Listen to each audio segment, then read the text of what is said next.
Bonjour les vivants et bienvenue dans le studio de Vivi et ses envies. Aujourd'hui, je vais vous parler d'un produit et je vous dis tout de suite, ça a été la galère parce que j'ai en fait déjà fini la vidéo, que j'ai failli de péter ma caméra. Enfin, vraiment, ça a été un vrai bordel. Toutes ces catastrophes sont arrivées en essayant de vous présenter ce bracelet distributeur de gel hydroalcoolique. Allez, c'est parti, on découvre ça ensemble. Super, alors tout simplement, vous avez une petite bouteille avec qui vous permet de pouvoir mettre le gel hydroalcoolique dedans pour pouvoir l'insérer dans le bracelet. Ok, pour le moment c'est assez facile. Celui-ci c'est vraiment le liquide liquide. Je suis pas sûr qu'il soit adapté, mais bon, on fait le test, comme ça on voit si ça fonctionne. C'est censé tenir, on va voir déjà, est-ce que ça ne coule pas. Je vais le mettre autour de mon poignet. C'est une petite languette, tout simple, hein. Et puis après, il vous suffit de trouver le trou qui correspond à votre taille. Donc déjà là, j'en ai mis un peu partout parce que en le mettant, ben, j'ai appuyé. Maintenant, j'ai envie de ma petite dosette. J'ai mon bracelet qui est juste ici et j'appuie une fois. Ah, ça sort pas. Bon, ben ça sort pas. Je sais pas.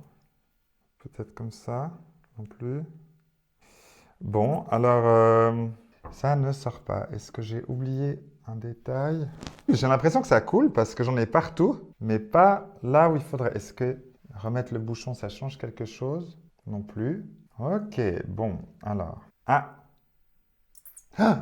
Merde, la caméra.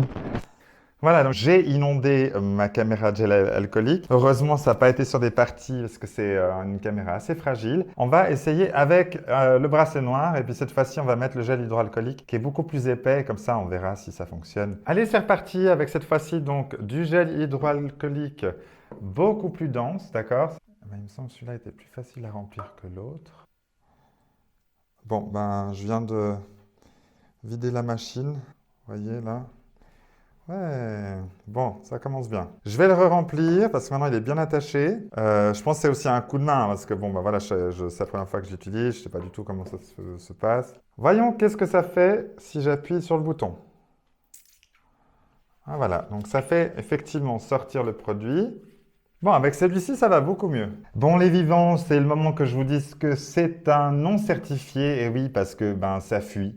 Ça fuit de partout. Et puis, déjà, le bracelet ne tient pas très bien parce que dès qu'il y a du produit hydroalcoolique qui fait tout glisser, ben, alors le silicone, c'est encore pire. Et pour le coup, il se détache en 2 temps 3 mouvements. Le bouton pour le fermer vient de disparaître en un claquement de doigts. Je peux vous dire que ce n'est pas validé. Vous perdez le produit, que ce soit il y a un produit plus liquide ou un produit plus gélatineux, ça ne change rien que ça perd son liquide. Donc voilà, c'est juste pas un produit validé. Ça me fait toujours bizarre quand j'arrive à la fin et puis que je suis en train de vous dire que ces produits c'est du fail parce que j'ai envie de dire que ça fonctionne à chaque fois. J'y crois quand j'achète ça. Moi je me dis ah mais la bonne idée et tout ça. Et puis, je suis toujours un peu déçu, voilà, donc... Bon, n'oubliez pas, si vous avez aimé cette vidéo, vous pouvez vous abonner à la chaîne YouTube, mais vous avez aussi un super concours sur Instagram où vous pouvez gagner une télé 4K. Donc, n'hésitez pas, allez sur Instagram, faites le concours. Moi, je vous attends le vendredi qui vient. Salut les vivants, bye!